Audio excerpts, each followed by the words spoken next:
Lecture du livre du prophète Habacuc. Seigneur, depuis les temps anciens, n'es-tu pas mon Dieu, mon Saint, toi qui es immortel? Seigneur, tu as établi les Chaldéens pour exécuter le jugement, tu en as fait un roc pour exercer le châtiment. Tes yeux sont trop purs pour voir le mal, tu ne peux supporter la vue de l'oppression. Alors, pourquoi regardes-tu ces perfides? Pourquoi restes-tu silencieux quand le méchant engloutit l'homme juste? Tu traites les hommes comme les poissons de la mer et comme les reptiles que personne ne domine. Le Chaldéen les pêche tous avec son hameçon, les prend avec son filet et les recueille dans ses nasses, ce qui le comble de joie et d'allégresse. Alors il offre des sacrifices à son filet, il fait fumer de l'encens devant ses nasses, car il leur doit une prise abondante et une nourriture copieuse.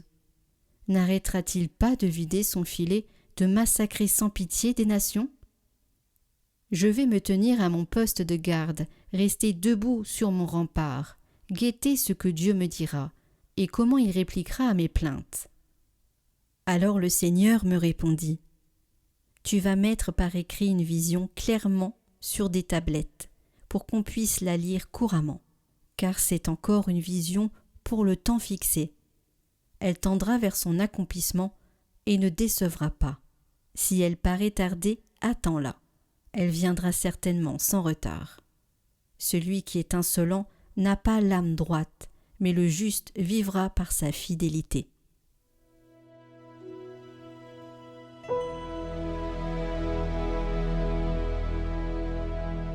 Jamais tu n'abandonnes, Seigneur, ceux qui te cherchent. Il siège le Seigneur à jamais. Pour juger, il a fermi son trône.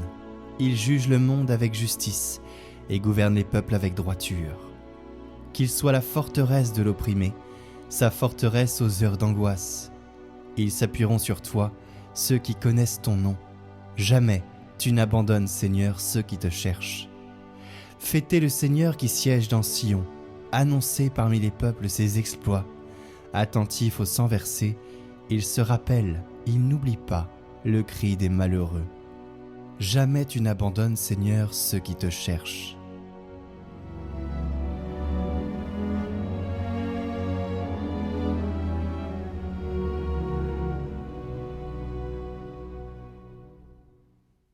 Évangile de Jésus-Christ selon saint Matthieu.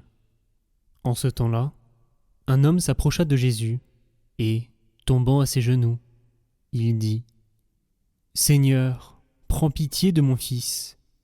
Il est épileptique et il souffre beaucoup.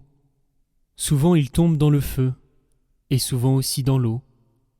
Je l'ai amené à tes disciples, mais ils n'ont pas pu le guérir. » Prenant la parole, Jésus dit : « Génération incroyante et dévoyée, combien de temps devrais-je rester avec vous? Combien de temps devrais-je vous supporter?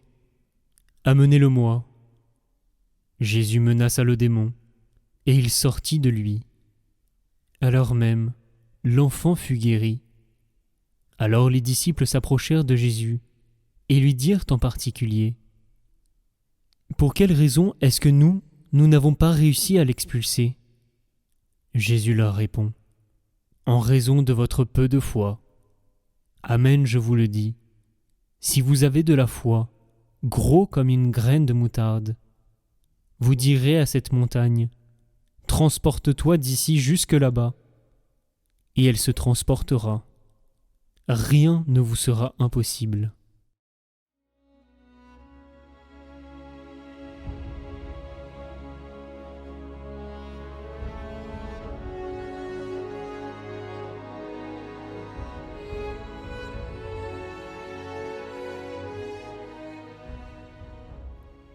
Le grain de sévené est tout petit, mais Jésus dit qu'il suffit d'avoir une foi comme cela, petite, mais vraie, sincère, pour faire des choses humainement impossibles, impensables. Et c'est vrai, nous connaissons tous des personnes simples, humbles, mais avec une foi très forte, qui déplace vraiment les montagnes.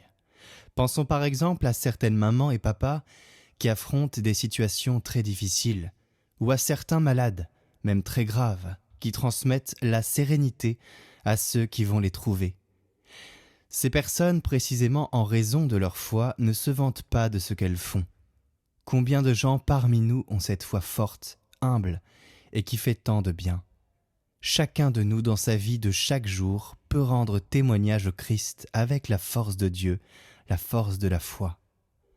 La foi toute petite que nous avons, mais qui est forte. Avec cette force, témoigner de Jésus-Christ, être chrétien à travers notre vie, à travers notre témoignage. Et comment puisons-nous à cette force? Nous la puisons à Dieu, dans la prière. La prière est le souffle de la foi, dans une relation de confiance. Dans une relation de confiance, dans une relation d'amour, ne peut manquer le dialogue, et la prière est le dialogue de l'âme avec Dieu. Tout de suite, votre parcours d'été, l'art d'aimer Jésus. Samedi 8 août, vivre sous le regard de Dieu et non celui des hommes.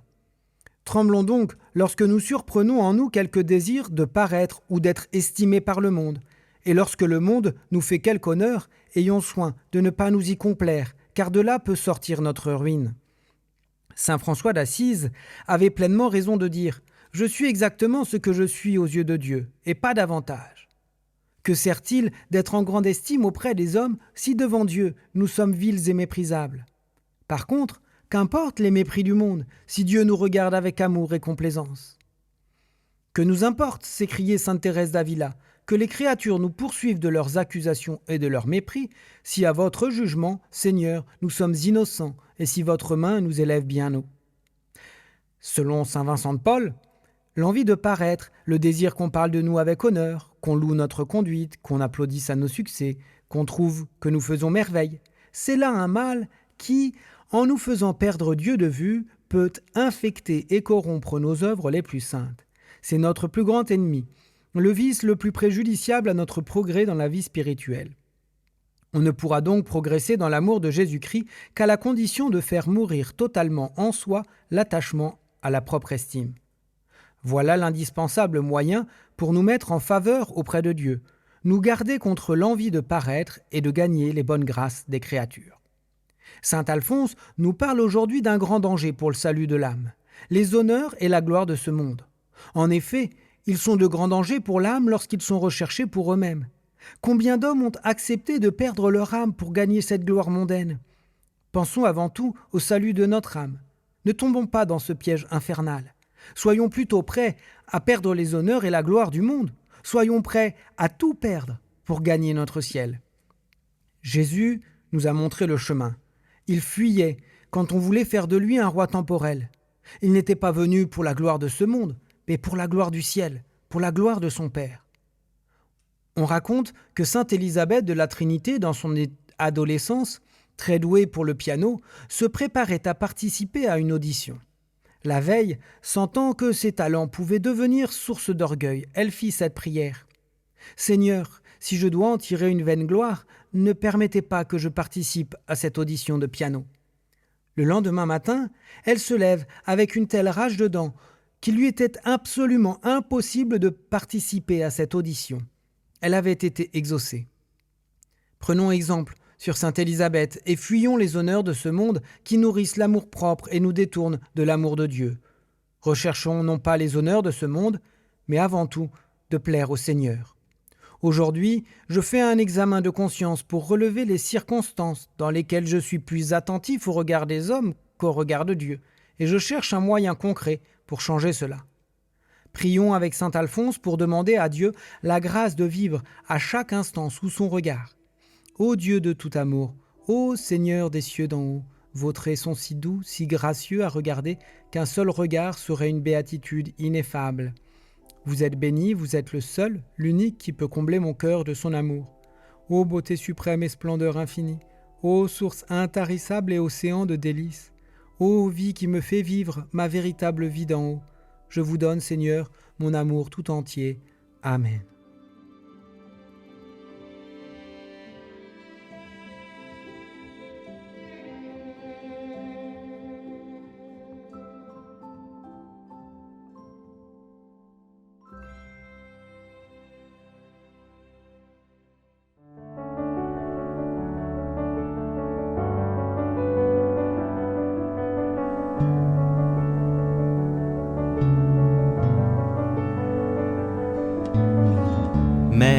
donne-nous ton regard.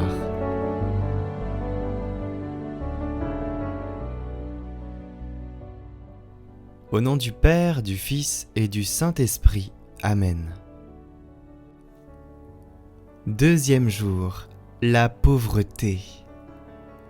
La pauvreté caractérise la vie de la Vierge Marie. Cette expérience nous est commune. Impossible d'avancer sur le chemin de la vie si nous sommes trop chargés. Le chemin est toujours un détachement de personnes et de choses. La pauvreté de Marie réalise parfaitement l'idéal messianique d'un peuple de croyants, humble et modeste, qui cherche refuge dans le nom du Seigneur. Lorsque Jésus proclame bienheureux les pauvres en esprit, nous nous tournons vers Marie qui vit cette pauvreté dans un radical et joyeux abandon à la réalisation de la parole de Dieu.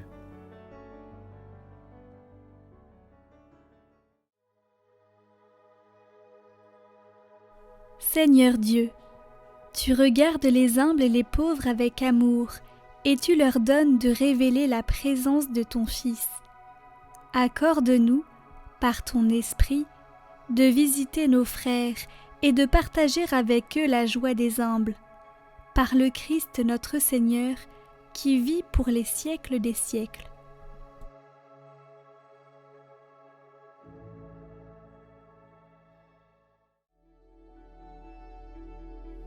Marie, je te confie mon intention.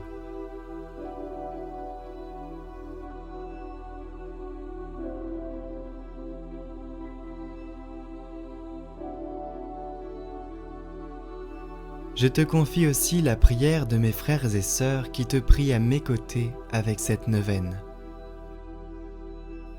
Je te confie leurs intentions. Que la charité, l'espérance et la foi emplissent leur cœur et leur vie.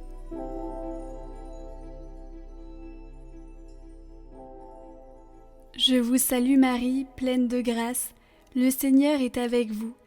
Vous êtes bénie entre toutes les femmes, et Jésus, le fruit de vos entrailles, est béni. Sainte Marie, Mère de Dieu, priez pour nous pauvres pécheurs, maintenant et à l'heure de notre mort. Amen. Je vous salue Marie, pleine de grâce, le Seigneur est avec vous. Vous êtes bénie entre toutes les femmes, et Jésus, le fruit de vos entrailles, est béni. Sainte Marie, Mère de Dieu, priez pour nous pauvres pécheurs, maintenant et à l'heure de notre mort. Amen. Je vous salue Marie, pleine de grâce, le Seigneur est avec vous. Vous êtes bénie entre toutes les femmes, et Jésus, le fruit de vos entrailles, est béni. Sainte Marie, Mère de Dieu, priez pour nous pauvres pécheurs, maintenant et à l'heure de notre mort. Amen. Je vous salue Marie, pleine de grâce, le Seigneur est avec vous.